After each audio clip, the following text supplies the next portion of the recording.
Come out to the coast. Yeah, I got the reference. All right, here we go. Coming up on ECG, Square Enix puts a hit out on IO Interactive. Deadpool, the animated series. I Am the Law in Mega City 1. I can't do the voice. I was gonna. I am the law. Yeah, I was gonna do the voice, but anyways, continue. Hellboy reboot. All this and more coming up on the East Coast Geek Podcast.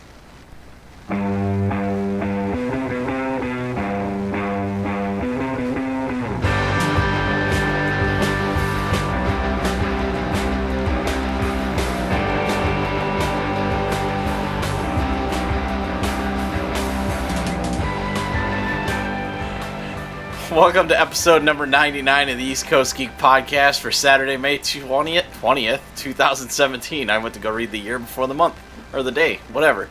Where we bring you all the latest news on comics, movies, and gaming. I'm your host, Jeremy, I think, and with me as always is Opu. How you doing, bud? Well, it's not like we've done 99 of these episodes or anything. Ugh. Sorry, my left ear is having issues, and the theme song sounds a little out of tone in the left ear, so it sounds like it's underwater and crap, but just a little under the weather with some sinus crap, I think. But otherwise, I've had a decent couple of weeks. I know we didn't have a show last week because we had some stuff come up, but it was Mother's Day. We had to spend time with our mommies. There was that too, and I worked last weekend, so it was kind of hard. So. Oh yeah, that's that too. So what have you been up to? I see you got something here in the first section. Well, here. Hey, I got a mug. I saw this at work. My boss was looking at something. Can you read it? It says poop juice, everybody. Yes, I am a mature adult. I bought a Sherlock Holmes one too because I'm obsessed with Sherlock Holmes. But anyway, yeah. So it's weird how I found this series. I am subscribed to Loot Crate emails right now. I'm not subscribed to their boxes, but it was talking about like supernatural manga or anime for whatever one of their ads, and they had Mob Psycho 100. They had I think My Hero Academia or something, but they also had this one listed called Noragami Stray God right here. So I was like, hey, that sounds interesting. Let me pick up a couple of volumes. So I read the first 2 volumes, and I don't know how I feel about it. Like, yeah. I need to see if this is this guy's first work or not, because the pacing initially is a little slow and kind of off. But the premise is Yato, a low-level god in the chain of deities, is trying to save up money for a shrine because he has no worshippers. Nothing. He's right now a homeless god. So what he is doing is basically granting prayers or wishes for the cost of 5 yen, which is like 0.04 cents, 0.5 cents, or right, like 5 pennies. Yeah, it's really, really small amount. And so he's going around granting wishes. However, because he is supposedly a warrior god, really all he knows how to do is kill. Oh no. Yep. So he gets into hijinks, trying to help girls with bullies, fixing people's flat tires. Fixing sinks, whatever, okay. Like finding kitty cats, that kind of thing. Jack of all trade, master of none. Got it. Yeah, well, again, he's supposed to be a fighter, but he has to, like, pretty much whenever he accepts a prayer, he has to accomplish it. Okay. There's a lot of reference, like he has the world is kind of interesting. I'm not quite sure how to explain it. They go over it a couple of times in the first volume about that humans are on one shore, the dead on the other, and the other gods kind of exist right in between. So, like, if you see him, if you focus on him, then you can see him there. And it's hard for humans to see him. Okay. Usually animals, cats, and people that are dying or close to death or have a brush with death will be able to see gods like that. Okay. So, I don't know how I feel about it yet. I'm going to read a couple more volumes. It's already got an anime. Oh, really? Yeah. It must be pretty good then. This has been out for a little while. They don't just give animes to show or mangas that aren't that great. Well, I don't know about that. They'll at least give them 12 episodes or something. It's like these days, because they're always trying to find the next big thing. Right.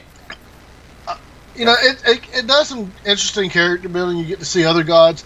That the weapon he uses is actually another being, a pure soul bound to him to be a servant, and he's actually had several of them quit on him because he's a jerk. Gotcha. So now he's got this young teenager who's bound. The girl is somebody that had a brush with death. Is now she's asked him to fix her condition, and he's kind of getting around to it. Overall, the action's neat. The good. There's a lot of humor in there. The anime, I've watched a couple of episodes of anime. It follows the manga pretty decently. Okay. The first episode is really compact because, from a story perspective, he kind of goes over the origin of the god twice in this. One with a bully arc, and then another one with this girl. So basically, it explains it twice, which is unnecessary from a story structure. Explain it once, the audience should get it, and then you might have to revisit it occasionally, depending on the length. So I'll probably give you more of a rundown next week once I read the next 2 volumes. Once I finish more of the anime, I know they've watered down some stuff in the anime as opposed to the manga. Like his servant is less of a jerk in the anime when it's like an actual plot point that whatever the servant does, it corrupts the god, and that's kind of a big deal. But the animation's good. The characters are pretty neatly developed. The art's good in here. So I'm giving it right now like just a C, kind of a C plus, low B. It didn't like instantly grab me like One Punch Man or My Hero Academia or Mob Psycho 100. It took a couple of episodes, but this one is kind of a slow burn. I feel like for it to build up fully, like you want it to. I got you. Awesome. Well, I have 2 recommendations from my side. One that I haven't played yet, and I didn't put it in here, but I figured I'd mention. I was just thinking about it. Our buddy Scott, who's been on the show a couple of times, was streaming it the other day, but the game's called Dead Cells, and it is an indie game. It is a Metroidvania-style game, but it is also a roguelike. I don't know if you're familiar with roguelikes or not. Well, go ahead and explain it for our audience. Okay, so for the audience, the roguelike is where you live one life, but you make progress for your character's next life. So you may start and have to go through and beat boss number 1, but as you're going through and beating boss number 1, you're powering up, and those power-ups will carry over even if you die, and then you start back at 1 and go through again. So it'd be like playing Mario Brothers on a 1 life, and if you died, you had to go all the way back to the start, but there are things that would give you advantages further in the future, whether it be equipment upgrades, skill upgrades, stuff like that. Looks really, really cool. I was pretty impressed with the graphics. It reminded me kind of like a Super NES / Sega Genesis style. So not down to 8-bit, but 16 or 30. What is it? 16 or 32? For which one? For Super NES and Sega Genesis. Is it 32-bit? 16-bit for Super Nintendo. Was Genesis 32-bit? Was that their thing? I think they had an add-on that made it 32. But okay. 32X made it 32-bit. Anyway, so it looks like a clash between older stuff, older graphics and all that. It still looks like a lot of fun. It's I think it's vampires and stuff like that, so very Castlevania-ish, but looks really neat. You can go check out his channel on Twitch. I can drop a link later for that. So, you've played the Dead Rising series, right?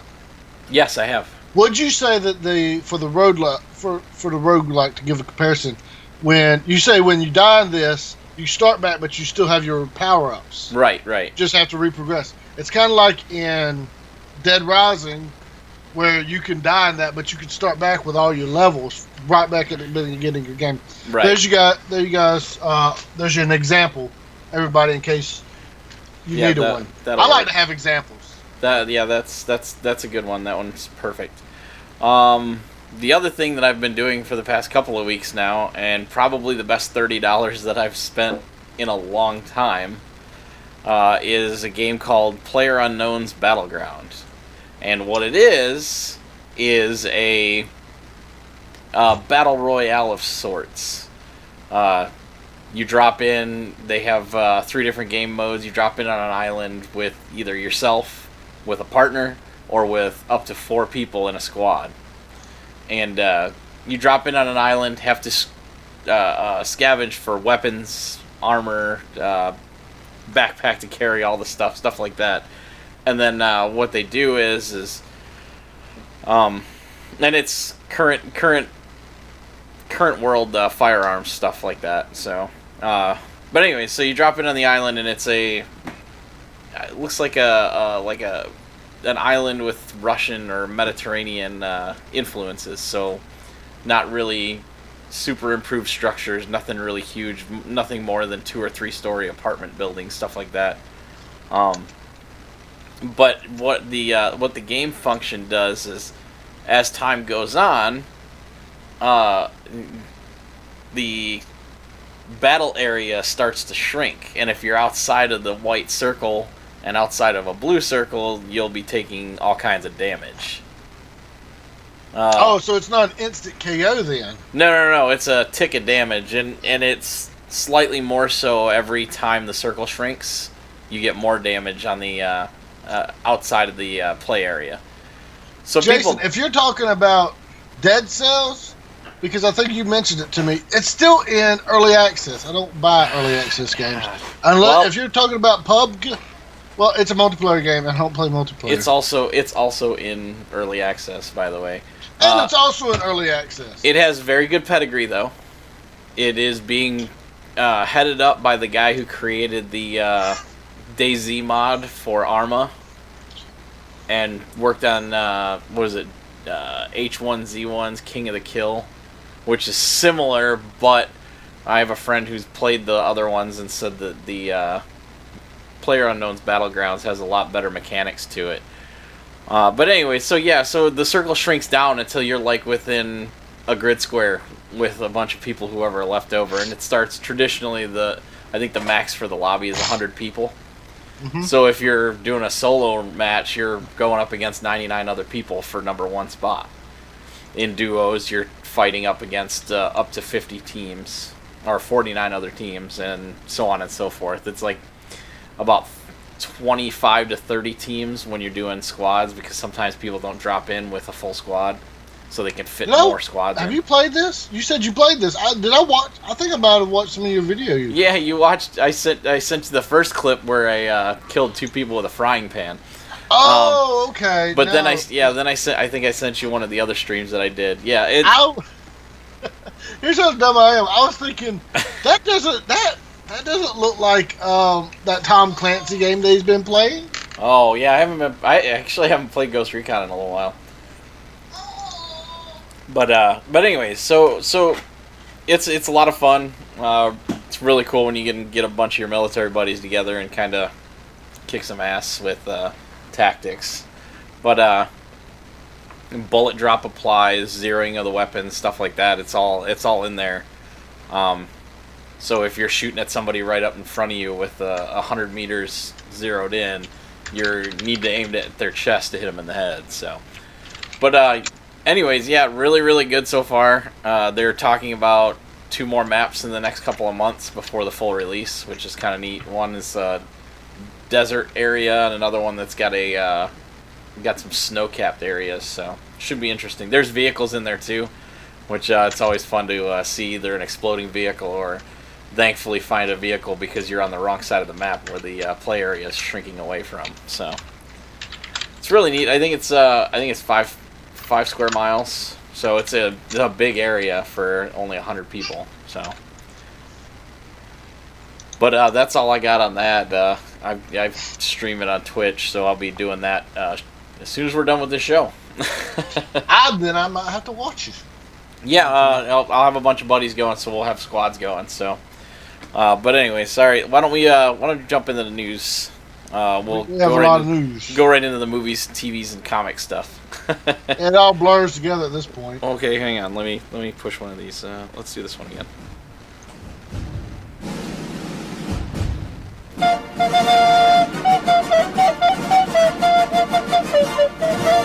Sounds even worse with my messed up ear. R-rated Hellboy reboot in the works, and people are happy and people are unhappy. But they've announced that David Harbour, the sheriff from I can't remember what his actual name was, but the sheriff from Stranger Things, yeah, the sheriff from Stranger Things, yeah, but the character had a name. You know what I mean? Oh, sheriff. Is being picked to is being tapped to play Hellboy, and there's a picture, and I don't know. He's got the facial features for it. He's got a potato enough head. He does not have the jaw. He does not have the Hellboy jaw like Ron Perlman does. Ron Perlman doesn't have the jaw either. They had to freaking Perlman has. They had to make up that, man. It's all makeup. Ron Perlman. Look at Ron Perlman out of the makeup. Yeah, they might add a little bit of prosthetics, but he is built for Hellboy. Listen, let's bring up Jar Jar again and how that was a great idea. No, he'll be. I don't see how that's relevant. He'll be all right. Anyways, there's some rattlings around about people not being happy, and I figured I'd pull that in because I came across that. But Jeffrey Tambor shot across the bow with a couple of comments at Mike Mignola, and Mike Mignola originally tweeted, "Okay, here's some news. There is going to be another Hellboy movie." And then Jeffrey Tambor fired back saying, Mike, I will be unavailable. Nice for the loyalty to Ron and Guillermo, by the way. There's a couple other digs and a lot of people higher up telling Jeffrey Tambor to zip it.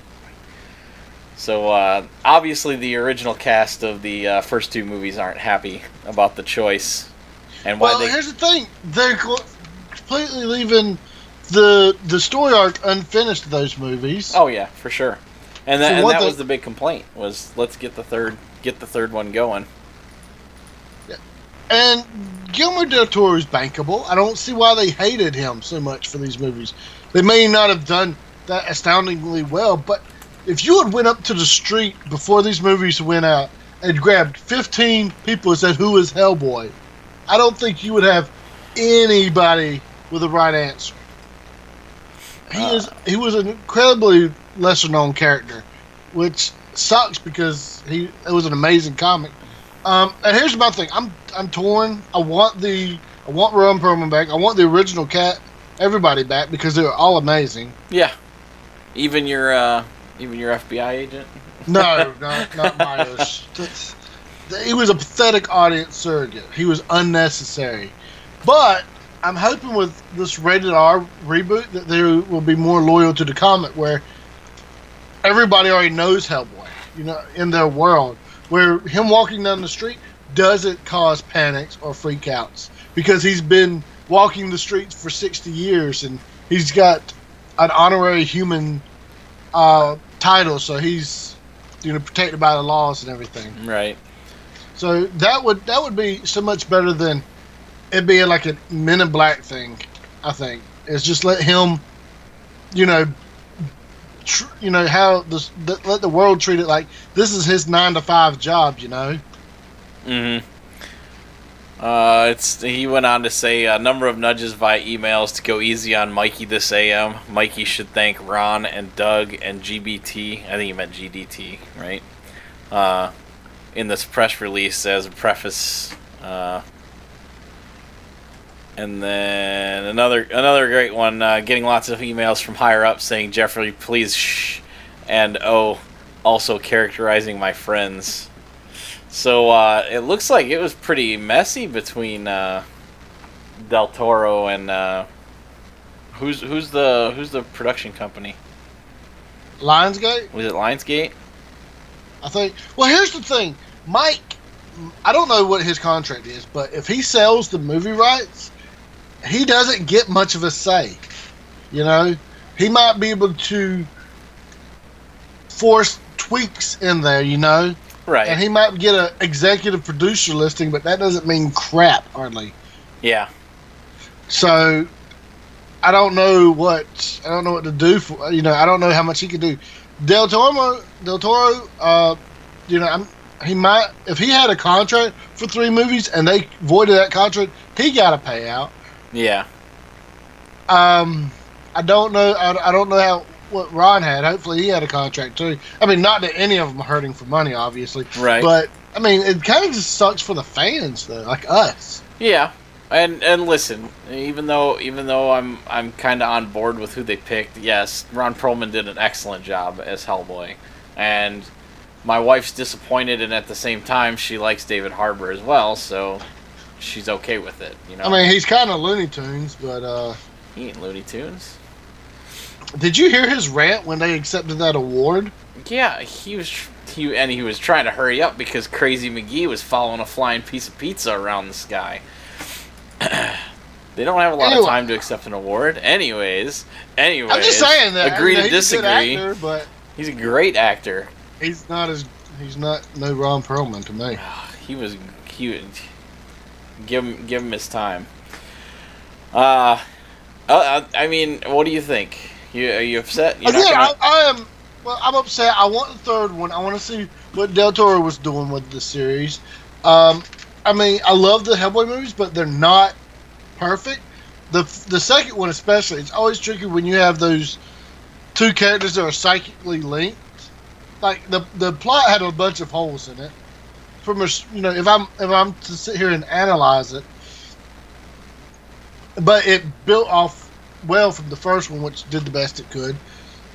I don't know what they were limited to. See, I don't know what was all.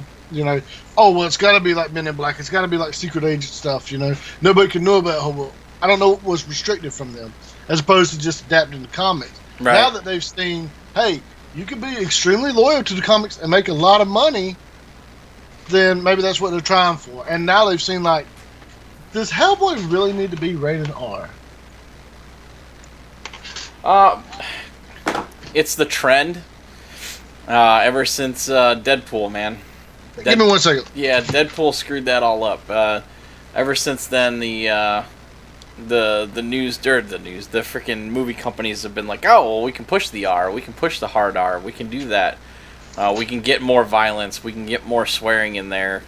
And what's really bad is that's not the point. People don't want just that; they want the substance of the story. And it depends on what they want to do. Are they just going to sit there and make Hellboy say the F word all the time, or is it going to be something that makes sense? Like, are we going to get a really, really gory fight, Now, here's the thing. Now, yeah, so visually, I could see Hellboy being R-rated. Does Hellboy need to say the F word all the time? No, he doesn't really say it in the comics. And Dark Horse would let him get away with that, I bet you. As opposed to something like Marvel, which would have to slap all kinds of warnings on there. Right. But, hell, damn, all the PG-13 words. Yeah. That's how Hellboy talks. Like, that's why I love the Hellboy movies. So, aside from him being, like, more boyish, I guess, he was really, really, really, really, really accurate. But, yeah, from a visual standpoint, let's see. From a visual standpoint, give me 1 second. I've got the first volume right here. As you see right here, I've got a ton of volumes. I'll have all of them because I need to get the Hellboy and Hell stuff. I'm trying to see, like, visually if there's something that is absolutely needed. Let's see. Give me 1 second. No, that's fine. I had the. And that's why I said if it needs it, then if right there that seems like it'd be kind of an intense scene. If they would do it, can you see that very well? A little bit closer, maybe. Hold on, let me pop up my camera all the way so I can see how. It's got a glare. Come on. Yeah. You like that? Yeah. That would be kind of intense for just a PG-13 movie, I think. I guess. I mean, but you got to have the whole context of the scene. You're just seeing one image. But that's the thing. They got to have some kind of motivation for it. But. Yeah. And I mean, which plot are they adapting? Are they adapting this one? Are they bringing Rasputin back? I hope he's not going to turn into like his Joker. There's. Right. What volume? Where are they starting? Conqueror Worm, the Lobster. Well, I guess that was in Conqueror Worm. I don't know. I mean, you'd really have to start back with this one. Reintroduce the characters. You've got to. Yeah. I really think you need to start back with this story. Hey, everybody loves origin stories. Well, not really. Well, here's the thing, because if you're, and this is what it ties into, if they're going to be more loyal, then they're going to have to reintroduce them. If they're going to kind of like more or less build off the other movies, then they can pick whichever story they want. But the characters are different in the comic than they were in the movies. Right. So you would have to basically redo the origin story. Maybe not as in detail, I think, but because, you know, I don't know. Well, we'll just have to wait and see when they release more information. Right. All right. Well, do you have any more information on this next thing here? Because I didn't see it. Apparently, there was a Black Lightning TV show trailer. But yeah, so they released the trailer this week or last week, and obviously we didn't get around to it. But I watched it real quick. Yeah. So the overall trailer seems to be telling us that Black Lightning retired in like 2005. He was fighting this game called the 100 or 100 or whatever. Okay. So he got really injured in one fight and retired for a while. Well, now the gang's grown exponentially, crime's gone up, and he's really had no choice but to come back. It seems like they merged him a little bit with Steel because he's wearing like a super suit. Right. So I don't know how much of the, but the thing is, then he has like glowy eyes and stuff where it looks like he's out of the suit. So how much of it is his powers and how much is it the suit? Does he use the suit to amplify his powers? Blah blah blah blah blah. And there's one scene that looks like they're hinting that his daughter has gained powers too, so maybe it'll be carrying the torch. Now, is his daughter Felicity? No, I'm just kidding. Again? I said, is his daughter Felicity? Is she going to take over the show? Well, she narrated the trailer, so when I heard that, I was like, "Oh my god, they're going to have him here, and they're going to kill him off, and then put her in their place." And like, you don't even get introduced to the main, the real vague character before you kill him off and put him to even a more vague character. Oh my god, that would have sucked. But it looks like he's carrying on through it, and she might just become a sidekick or something eventually. Gotcha. Now, here's the thing. In the comics, when Black Lightning first appeared, he had like this belt that gave him his powers. Okay. Then they eventually retconned it into where he had the metagene, is what DC calls it. It's like the X Factor in Marvel Comics that gave him the powers naturally. Right. I gotcha. Now, it seems okay. It's kind of got like a Luke Cage vibe a little bit, so I don't know how much they're kind of leeching off of that. But I mean, you know, it's just you'll see when you watch it. It kind of has a just using the type of music and everything. Right. Now, here's one thing that I find interesting with him being an older man, an established adult. You know, he's got a wife, he's got kids, he has a job, and this being on the CW. They're going to probably get away from that teenage, young adult superhero that has just a stupid drama. Right. Romance drama. I'm sorry, I got a little dyslexic there. Romance drama in there. So I'm hoping that in itself is unique enough to hopefully draw people in, because everybody is sick of the Irish West, the Felicity, all that crap that's plaguing all these other shows. They're dragging down these heroes into making them boring and cliche. Right. We could watch reruns of Dawson's Creek if we cared about that drama crap so much. Gotcha. So, and Supergirl too. Supergirl sucks. Well, I think it's just the same. When they put these young heroes, it's the same crap over and over, you know? Right. So, I don't know, but then again, I don't know if Black Lightning's going to end up turning into a plot device, and the story's going to revolve around his daughters, because again, his daughter did most of the narration, and she took up a lot of the screen time in the trailer. Yeah. So that kind of worries me, but we'll see. All right. And then this is also good news, more TV show and more Marvel and FX relationship here.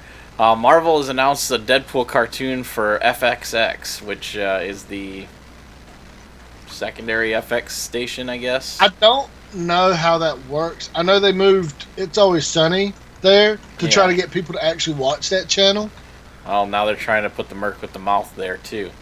Yeah. And Donald Glover and Seth Rogen are involved in I some hope form or fashion. Seth Rogen realizes he's going to have to write jokes other than weed jokes then. Thank you. At least I'm not the only one that feels like he's an idiot for all that crap. That's it's like I was watching. I started watching The Neighbors, or is that what it was? Is The Neighbors? Yeah, I think that's what it was. And there was a scene where they were just smoking weed, and it had no plot relevance. It was just there, and everybody else at work gives me crap about it. But it's like, I'm okay with it having a purpose, but whatever. I don't care. I don't care. But the thing is, that's all his jokes are. Oh, stoners are funny. Yes, we've known that since Cheech and Chong when they did it in the 70s, okay? Right. Right. Just like with Melissa McCarthy, she does, oh, fat people are clumsy and funny. Yes, thank you. Chris Farley and everybody back since Fatty Arbuckle have been telling us that. We know that, Miss Melissa. Give us something else. You have to mix some other stuff in there. Seth Rogen, you have to mix some other stuff in there, which he does his gay jokes as well, which I guess that's a thing too for him. I'm not too big of a fan of Donald Glover either, so I hope none of them are doing any voice acting in it and they're just writing, I guess, or maybe that's bad too. Maybe they can be just executive producers. Well, here's the thing. I liked Donald Glover back when he was doing Derek comedy. And I like some of him in Community, but I really didn't get into that show as much as other people. Josh McHale, I think that the main character, he was just a pompous jerk all the time in that show. And it was just boring to me. Yeah. And the characters were, I know it was a comedy show, but they were just... very flat. They were very flat characters. Obvious tropes. Yeah. They were walking tropes. They weren't characters. They weren't even parody of characters. So the blurbs... Oh, sorry. Go ahead. I was going to say... Go into your spiel. So the blurb says Archer is getting a famous and foul-mouthed companion, FXX... As opposed to Archer? As opposed to Archer, yeah. They're all foul-mouthed. Yeah, foul-mouthed. In parentheses. FXX has given a... This is interesting, too. 10-episode series ordered to Marvel's Deadpool animated adult action comedy series, an adaptation of the hit Marvel character, with Atlanta creator, executive producer, star Donald Glover and writer Stephen Glover attached to as showrunner, executive producers, and writers. So, I guess they're doing all that stuff, and maybe they aren't. Maybe he isn't doing any of the voice acting. So, the Untitled. Now here's one thing that worries me. Sorry for cutting you off. Where are the comic writers that have written Deadpool? Yeah, I'm worried that these are going to be people that like Deadpool, but they don't know Deadpool and how to write him. They know the two-dimensional version of him, which is maybe one of their their favorite things about the series, and that's what they revolve the character around instead of the robustness. They understand the violence and the jokes, but they don't understand why he's violent and makes jokes. Right. They don't understand the tragedy behind him and guess what? He's got several aspects to his personality. He's not a single trope, not the jerk ass. He's not, sorry for the language, he's not the senile old man trope. He's not the naive chick trope. He's not the feminist chick trope. Again, all that's from Community. And the two nerds. Right. One guy breaks the fourth wall all the time. Right. Again, Deadpool does it better. And She-Hulk did it better before him. Or as well. The untitled Marvel's Deadpool series, set to debut in 2018, is produced by Marvel TV in association with FX Productions and ABC Signature Studios. It marks FX's second collaboration with Marvel TV, joining their live-action drama series Legion, recently renewed for a second season, which I still haven't caught up on and watched. But I haven't watched that either. I heard it's really, really good, and I heard they did the character really well. So... really well, is it writing or loyal to the or both? Loyal. Okay. I haven't heard anything really about Legion. I have heard nothing but gushings from some of the other podcasters I listen to. So lots of and a lot of great things about Aubrey Plaza's character. She doesn't play the same old droll character she always plays, where it's always the angsty teen. like she did in Parks and Rec or whatever. Says it actually has some really, really good Oh, depth to yeah. the character. Yeah. I really didn't watch Parks and Rec that much. I liked what's his face with the mustache? Ron Swanson. Ron Frickin' Swanson. Nick Offerman. Yeah, and I like Chris Pratt's character. I didn't find pretty much anybody else funny. Everybody likes Chris Pratt. God, come Well, on. he makes actual funny jokes. That blonde chick that was like the main character for a while, or whatever. She's not funny to me. What? What's her face? The one. She is the main character. The whole show is about her. Yeah, well, she just wasn't. She was really good in that show. Well, the guy that she ends up falling in love with, he's pretty good sometimes too. Everybody just seems so flat and boring in that. Nobody had any energy except for Ron, who was purposely like that, which made him brilliant. You're talking about Adam Scott, the Star Wars super fan. I'm sure you saw that appearance on. Yeah, wasn't he Kimmel also in Step Brothers? Yeah, he was the stepbrother. He was the asshole he was the brother. brother-in-law. Or was the it was the other brother. That's what it was. Yeah, he was the brother. Yeah, that's right. Brother. All right. Whatever. All right, hit this next one here. I'll let you take this one. Wait, real quick. One thing I forgot to add in notes is the other show, Gifted, is about to debut. Or they released the trailer. I missed it. I completely missed it. Forgot to put it in the notes. We'll have to pick it up. Yeah, we'll have to pick it up for next week. We'll pick it up next week, but it's about X-Men. I had Jason, if you're still listening, he was like, it just looks like Heroes. I'm like, Heroes ripped everything off from X-Men, okay? Basically. So, yes, they're ripping their own stuff off back. Yeah. So anyway, let's go to the next one. Yeah, yep, there you go. There's your picture. So Tom Hardy has been cast as Venom in Sony's version of the MCU, or I guess the Spider-CU, if you want to say that. The Spider-Verse. Yeah, the Spider-Verse. I don't remember Eddie Brock being a 40-year-old fighting a 17-year-old. Pretty sure he was like 25 or 26, while Spider-Man, Peter Parker, was like 21. They were really close in age, I thought. So this means... He can still look young. I mean, yeah, I don't think... Yeah, Tom Hardy is going to look like your average 18-year-old high school kid. Right? Like, that was the best joke out of 21 Jump Street, where what's-his-face walks in and like, whoa, you're a big 17-year-old. Yeah. Anyways, so, not that matters because Spidey isn't even supposed to be in this spin-off movie. Yeah, there was that. We talked about that before. Yeah, and I'm talking about it again. I mean, it's not like Venom's entire persona is built around obsessing over Spider-Man. Even when he had his own Lethal Protector series where he was protecting people in San Francisco, mostly the homeless people there that lived in an underground city. And it's not like they could have tied this in to the Infinity Wars, let Spider-Man get the black suit there, and then do like a Venom movie, and then have your spin-off. You know, building on a universe, just throw stuff to the wall, whatever sticks, I guess, right, Sony? Also, they pulled the same team from Amazing Spider-Man. The team that caused the series to get rebooted a third time. But right this time, so. Don't seem to understand. They don't seem to understand the characters. Well, you know what the definition of insanity is. So, anyways, here's the thing, though.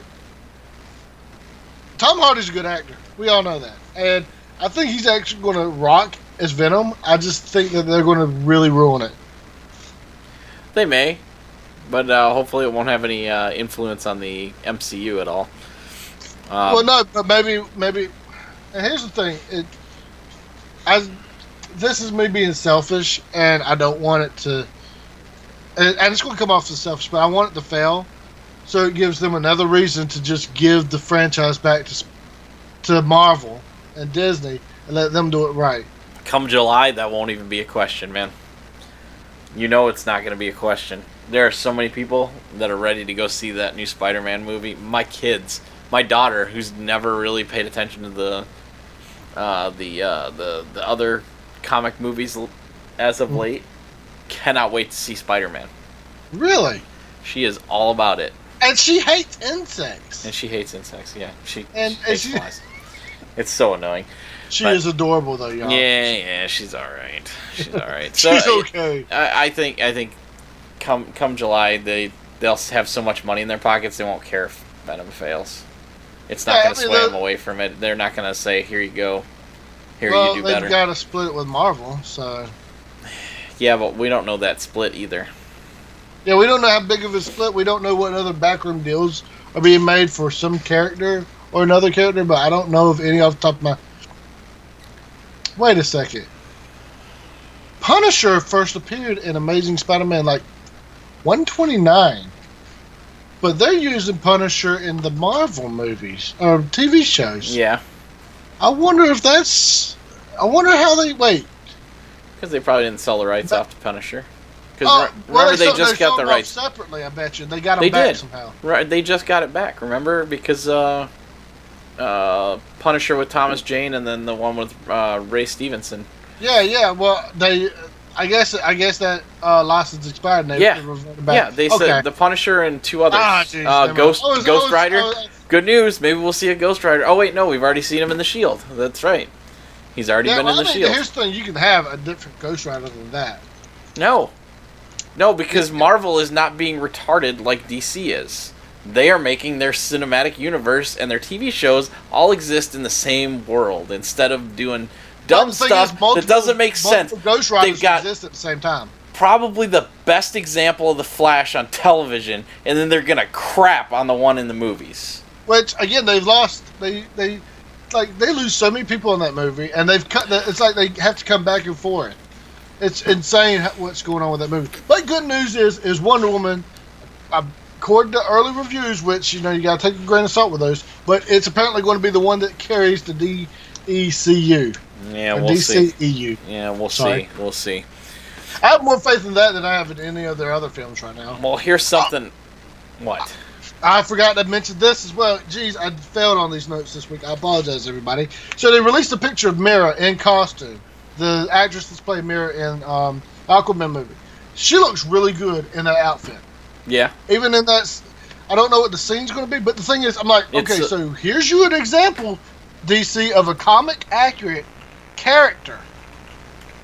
Why, then, are you putting it next to your Aquaman, who's not comic book accurate at all?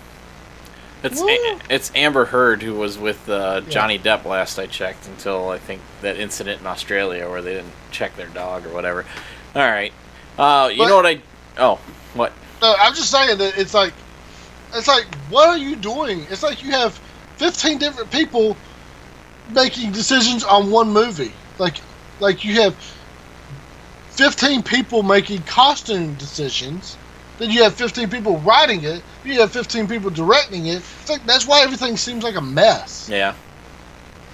All right. Well, here's what I have faith in, and I can't wait till the U.S. television gets the U.S. hopefully Netflix or something like that gets a hold of this. There's going to be a series called Judge Dredd Mega City 1. They've announced that this is going to be a thing. There was talks that there were a total of 2 shows that were going to be done.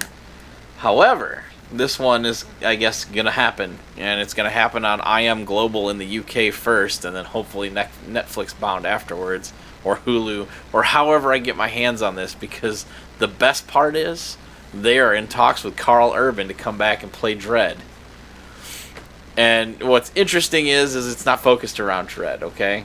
Even though it says Judge Dredd Mega City 1, apparently this is the whole thing. The show is set in the future, where the east coast of the U.S. has become a crowded and crime-ridden megalopolis. Close enough. Yeah, I said it right. It will be an ensemble drama about a team of judges, futuristic cops invested with the power to be judge, jury, and executioner, as they deal with challenges the future-shocked 22nd century throws at them. This is one of those seminal sci-fi properties that seems to not only become... This doesn't make sense. Property that seems to only become more and more relevant. Darn it, Hollywood Reporter, said Stern in a statement. They do not check their editors. Yeah, terrible. And I guess that's my fault too, because I didn't throw it in there. Not only is it a rich world with biting social commentary, but it is also fun as hell. As a fan of the comics and both films, it is a dream come true. Nobody is a fan of the first movie. Rob Schneider makes everything worse, I guess. Are you talking about the Sylvester Stallone Dredd movie? That wasn't as good as the second one. Well, I know it wasn't, but it was okay for its time. Yeah, because we were doing those weird comedy sci-fi movies back in the 90s, right? I don't know what they were trying to do back then. But it's kind of quaint. Like, what was up with that weird robot thing? Yeah, the one that Rob Schneider ended up riding around in? The one that and it was like, he kept calling him Daddy or whatever. Yeah, I don't know. That's why I said Dredd is the better of the two. And I think Dredd's either on Netflix or Amazon right now, by the way. Thanks to Legion of fans who have kept up the pressure on social media and a lot of background work and enthusiasm, we aim to make a big budget production that will satisfy our vast comics audience and the even greater general screen watching public. There's no word of release date yet, but the only thing that worries me about the UK is, how they do series. Sometimes they just don't do them for a little bit and then they come back. Yeah, they do like 4 episodes at once. And then it's like 2 or 3 years later, and then they're like, okay, series 2 is coming. It's like, what? I forgot. Now I have to, well, not that it's terrible to watch them again, but, I think it's a great idea. I really liked Dredd. Judge Dredd kind of gave you a feel for what was going on, but Dredd really gave you the grittiness, and that's what I hope they carry into this. So, and man, Carl Urban. I don't know, that guy's got it going on. He plays Bones perfectly. I was reading an article where he was complimented by Leonard Nimoy because at a certain point he couldn't tell where DeForest Kelley ended and Carl Urban began playing Bones because he played Bones so well. He did such a good job. Pretty big compliment. Yeah, it is. For Nimoy, who worked with DeForest Kelley for how long? Yeah, it's pretty amazing. The guy is a miracle worker for things. And I mean, it's not unheard of him doing TV shows, because just a couple of years ago, he did that Almost Human, which was a really good show, and I wish they wouldn't have canceled it, but it was on Fox, and it was bound to get canceled. That's just what they do. So, hopefully that happens. We'll see what happens. I will definitely keep an eye on that. Let's hit the video games. As soon as I start this thing back up, because my screen timed out. That's what happens when we go on our tangents. See, Perry?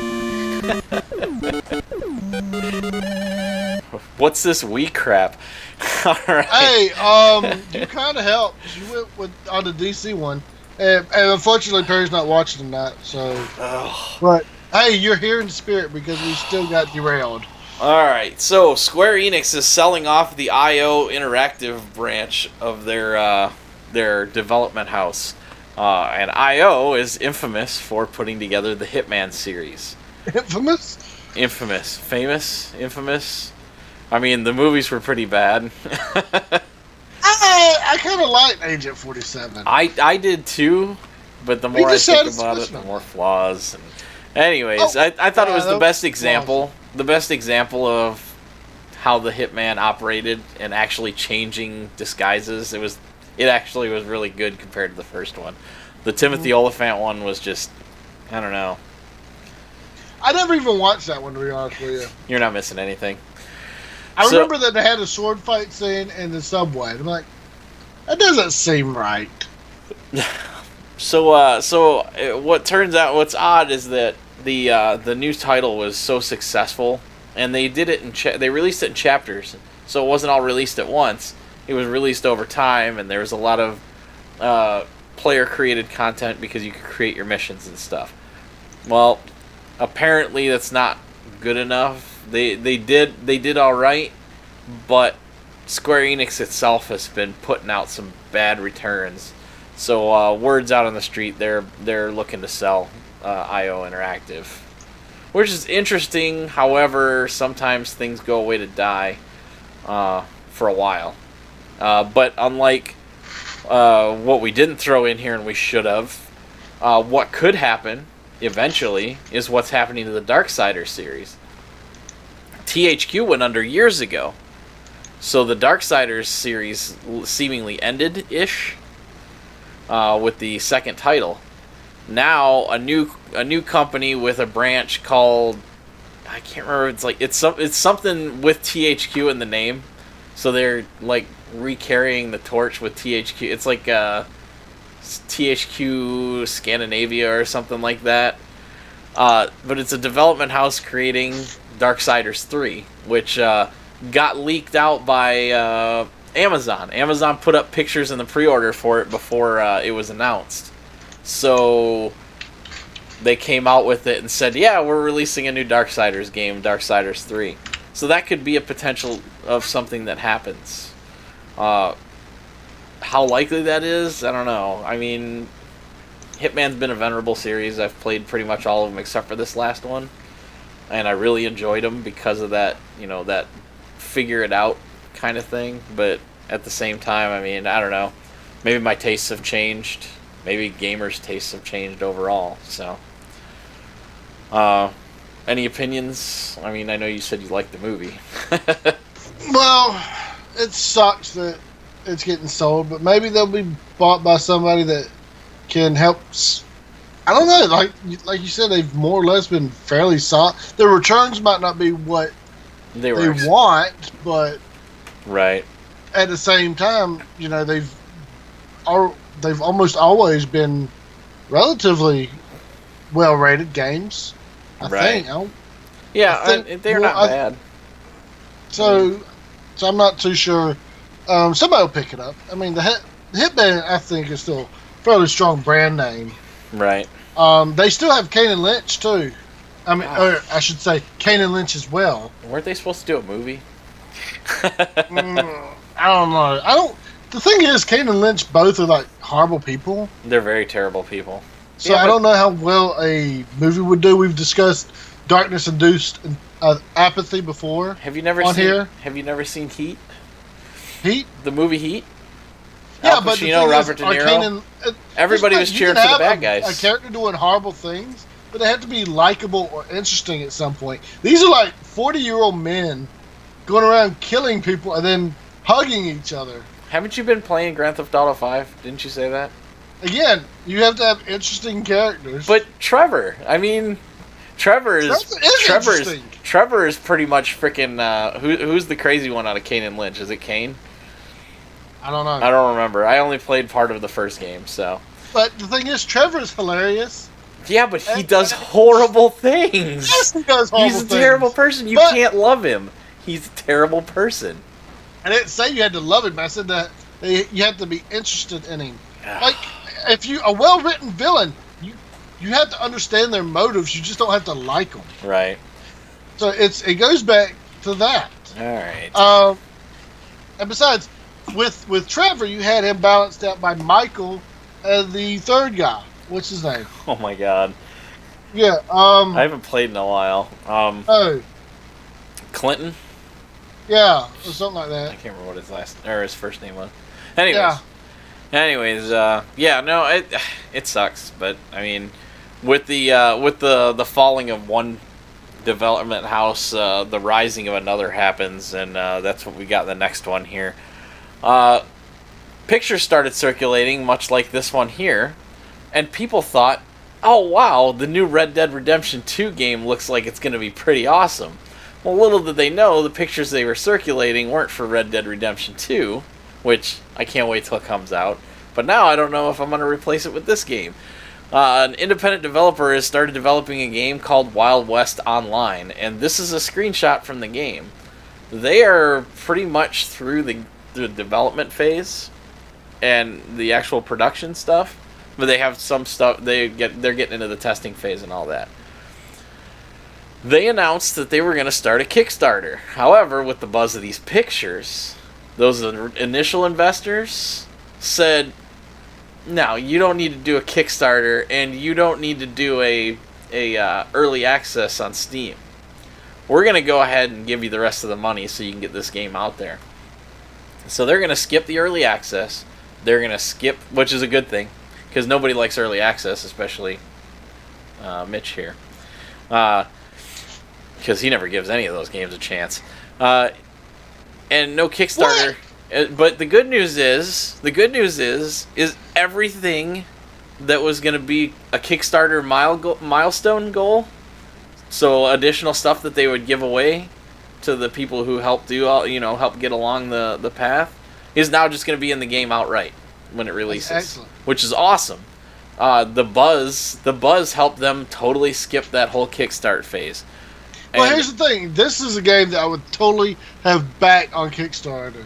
Yeah. No, it looks great. I can't believe if they can capture even like a quarter. Well, let's go with half of what Red Dead Redemption did the last time around. It could be a pretty amazing game.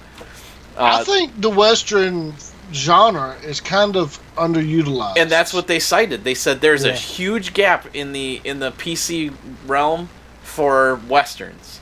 Everybody is frothing at the mouth for Red Dead Redemption 2. I am working under the assumption that when that comes out, I'll have to get it on my Xbox that I barely play anymore. But this might make it to where I don't need to. Well, yeah, So. I'd probably get the. Well, now that it's going to be up on PC, I'll definitely play this. You say it's online, so I wonder. It's gonna be an MMO. Yeah. My thing is, it's funny that you put this in notes because the last couple of days I've kind of gotten back into the Weird West genre. Yeah. Like if the Cowboys fought dinosaurs, or Cowboys versus Aliens was one of those. Yeah. And we both know Red Dead Redemption did that with the zombies and the Bigfoot and all that other stuff. Right. And I mean, even the main game had it with the guy at the top hat. I don't think he ever mentioned his name. Marston? Yeah. You met him several times? Yeah. The good thing is they said that it's gonna be. I think it's gonna be instanced, not unlike the Destiny technology, where it's only gonna have about 100 or so people in it, but they'll be able to.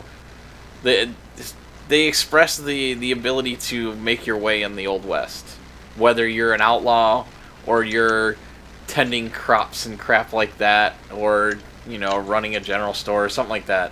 I don't know exactly. All of it. But you can dabble in whatever you want to do to make your way. So obviously there'll be griefers that are robbing my store all the time. So actually I was going to ask that. Do you think there's going to be built-in factions, kind of like Horde and Alliance, where you have like the white hats and the black hats, as if you reference classic Westerns? I would imagine that would be neat. I mean, that would be something I'd want to do. I'd want to be a bounty hunter. Or my other thing was let that naturally develop in the game. Basically let the players become their own police force that protect the town. I'm going to tell you about a game. That would be kind of neat. I'm going to tell you about a game that's set in a place where there is a light and a dark side, but the galaxy was pretty much run by the player-run institutions. And that's Star Wars Galaxies. That game got closed down, but it had that element. Star Wars Galaxy was kind of ahead of its time in a lot of ways. It was. People loved that game. People went crazy for that, and then they did the whole organizational building and the home building and stuff like that, like the craze of the MMOs have always been. But yeah, player policed factions, they existed. I absolutely think they need to bring that back, because that is, you know what, that would give the players so much more choice. They won't. That company's folded. They won't. No, I'm not saying Star Wars Galaxy. I'm saying the concept. Oh yeah, the concept. That would be perfect in this. Yeah. That would be perfect. Yeah, and obviously, you might have people that want to try to go back and forth, but you can have rules built into that, or however. Right. But that and here's the thing. From a social standpoint, not really social, but like a social study in a way. Seeing how communities build organically, as opposed to being, okay, well, you have to choose if you're going to be good or evil, like in WoW, Right. Even though WoW has one of the best ones, when they had that virus outbreak, remember that? They had people healing, all that kind of stuff. That's still studied in the medical field on how societies react to strains and outbreaks. of unknown viruses. Right.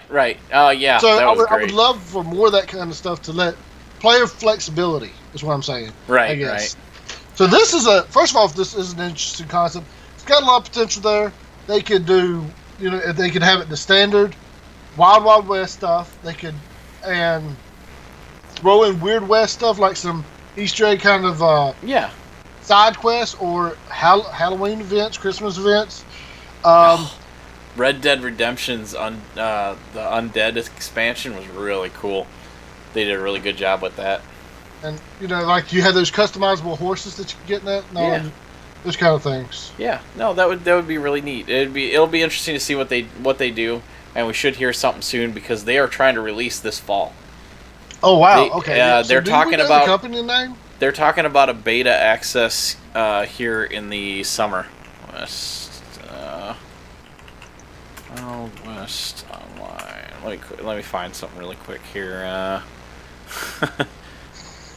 This is a beta I would absolutely totally try to join. Oh yeah, the company, I think it's 612 Games. That's the company, the development house. And they totally skipped the Kickstarter and early access program. Yeah, this would have totally been one that I would have helped kickstart. Yeah. If I knew about it. Yeah, and like I said, quoted, in addition, Wild West Online will now release with its previous stretch goals in place at launch, including female characters, rich role-playing, and social activities such as card games and localization. Which means, in Korea it'll be Korean translated, all that good stuff. Right. Post-launch content and gameplay features are also being planned as part of several expansions in order to continue delivering the ultimate Wild West experience. What would be great is if they did the they didn't do the subscription format, and they do something like Guild Wars. Guild Wars, you pay for the main game, and then you pay for the expansions, and then there's microtransactions in there that balance it off. And usually it's not you buy chests to buy stuff off the auction house, or you buy clothing dyes and stuff like that you can't get in the game, which is perfectly fine with me because that makes me want to actually spend the money. Making it customizable without pay to win. Yeah, it makes me want to actually spend money because it's something I want, not something I need to play the game. So that's it. That's what I want for my DLCs. Or not for my DLCs, my microtransactions. So, all right, the last thing we'll touch quickly because we're at time, and also we're gonna do I think we're gonna do a quick show with Scott here tomorrow. A quick chat about this because there's a lot of stuff about it. But Destiny 2 had its gameplay reveal on Thursday, and it was pretty amazing and way better than, or it looks way better than the original game, even the original gameplay release. They've done a lot of streamlining with the way the quests work. Their whole storyline is that something befalls the big white orb that's always on all the Destiny logos. Oh, I just thought that was a lens flare. That is a being called the Traveler. It gets destroyed, and all the Guardians lose their light, and by losing their light, they die. So now you're set, and this is how they explain away getting rid of your old character. The new character is stepping up, is an average person who is training in the way from the Vanguards, who are the heads of the Guardian classes, the Hunter, the Warlock, and the Titan. They're going through and learning how to become a Guardian, even though the light's not there anymore. So they are very much average people compared to being resurrected to fight a wizard from the moon. Yeah, exactly. Don't worry, no Peter Dinklage this time around. But anyways, we'll cover it more in that thing because I'd like to have Scott here because he'll be able to give a lot of good insight because he's actually still continuously playing it. And we'll get his thoughts on it too, and we'll get my thoughts on it because I was pretty excited when I saw the trailer. And I know I did this the last time, but listen, guys, this time it's going to be great. The main thing to take away from it is it's not just Activision? Bungie doing it on their own anymore. Activision has poured a lot into it, and Blizzard, who is usually a silent partner in all the other Activision stuff, has stepped up and says, yeah, we're interested in making sure you guys get the thing you need to do to take off. The PC version is going to be launched through the Blizzard launcher. Hey, we'll get the rest of the details tomorrow. So, but no, that's what I'm saying. That was the last thing I was going to say. But it's Blizzard stepping up to the plate and saying, yeah, you know what? We want to support this game. This game is in the vein of what we believe in. We want to put it in our launcher so it's there. And it makes sense, too, because Activision doesn't have a launcher. So, but anyways, all right, we'll save that for another time. That's all we've got for you this week, except for tomorrow, obviously. We'll do this thing with Destiny. Thanks for listening, and thanks to you who joined us on the live stream here. Please leave us feedback on our episodes on iTunes, Google Play Music, and anywhere else that you can get our podcast from, as it will help visibility so that others may discover us. And please like, share, comment, and subscribe on YouTube, where we're currently talking to you. You can contact us at ECG_podcast on Twitter, and our Facebook page, www.facebook.com/ECGpodcast, or our email address at ecgpodcast@gmail.com. Also visit us at our webpage, www.stasisgeek.com. That's STASISGEEK.com. Or like Jeremy said, post a comment and we will read it with both of our eyes wide open and a smile on our face. Right. All right. We'll be back next week. Until then, stay geeky.